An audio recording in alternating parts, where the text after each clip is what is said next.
बच्चे और बड़े, बच्चे सबसे ज़्यादा इंटेलिजेंट होते हैं, होशियार होते हैं, वो सृष्टिकर्ता के बच्चे होते हैं।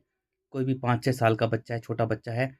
अगर प्राणी मनुष्य उसे कुछ ना सिखाए, लेकिन उसे वह भरता है।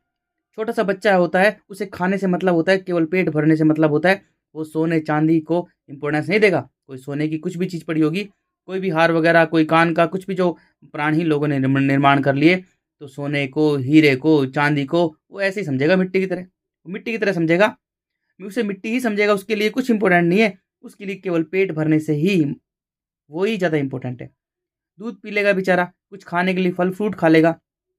लेकिन वो कुछ भी विषय वस्तु है, जो वस्तु है, उसको महत्व नहीं देगा, कुछ भी नहीं देगा। छोटे बच्चा होता है, कोई सामने कहे कि ये कलेक्टर है, लेकिन छोटा बच्चा उसे मनुष्य ही समझता है कि वो मनुष्य ही तो है, हँग रहा है, मूत रहा है, पाद रहा है, वो ज़्यादा इंटेलिजेंट है। लेकिन प्राणहीन मनुष्य, उस मनुष्य को कलेक्टर समझ रहा है, प्रधानमंत्री समझ रहा है, मनुष्य को जो हँग रहा है, मूत रहा है, पाद रहा है, साँस ले रहा है, उसे नेता-पेता समझ रहा है, उसे सेलिब्रिटी समझ रहा है, उसे एक्टर-फैक्टर समझ रहा है, उसके चरणों में गिरता है, उसके सामने झुक रहा है, मूर्ख इंसान कहीं का, प्राणहीन मनुष्य, क्योंकि वो कण-कण में बिख रहा है, प्राणहीन है, खुद का ही नहीं है वो, खुद का ही नहीं है, इसलिए उसे बड़ा समझ रहा है।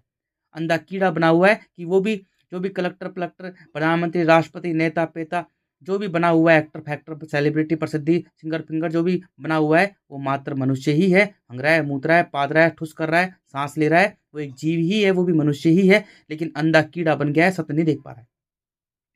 बच्चे बड़े इंटेलिजेंट होते हैं, बड़े होशियार होते हैं, वो सत्य से जुड़े होते हैं, वो उनमें सरलता, तरलता, निर्मलता होती है, इसलिए वो सत्य-सत्य देख पाते हैं कि बस खाने-पीने की चीज़ें, बच्चों के लिए गाड़ी, घोड़ा, मकान, दुकान, सोना-चांदी कुछ भी मायने नहीं रखती है, वो सब मिट्टी ही है।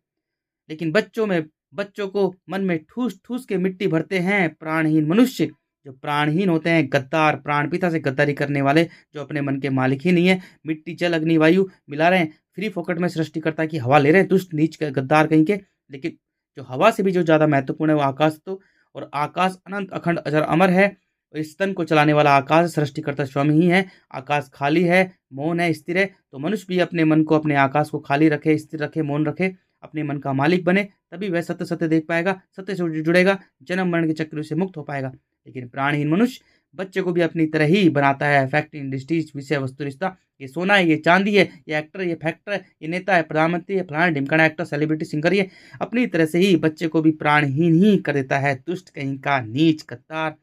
प्राणपिता से गद्दारी करने वाला, मिट्टी को सोना बना देता है प्राणहीन मनुष्य, मिट्टी को चांदी बना देता है प्राणहीन मनुष्य, मिट्टी को महँगे ही महँगा बना देता है। अरे प्राणहीन मनुष्य मिट्टी खाने वाला अंधा कीड़ा है, सड़े हुए मांस में पड़ा हुआ कीड़ा है, बच्चों को भी अपनी तरह से ही बनाता है, दुष्ट कहीं का। बच्चा सरल होता है, उसे कुछ ना सिखाया जाए तो प्रेमी ज्ञानी ही बनेगा।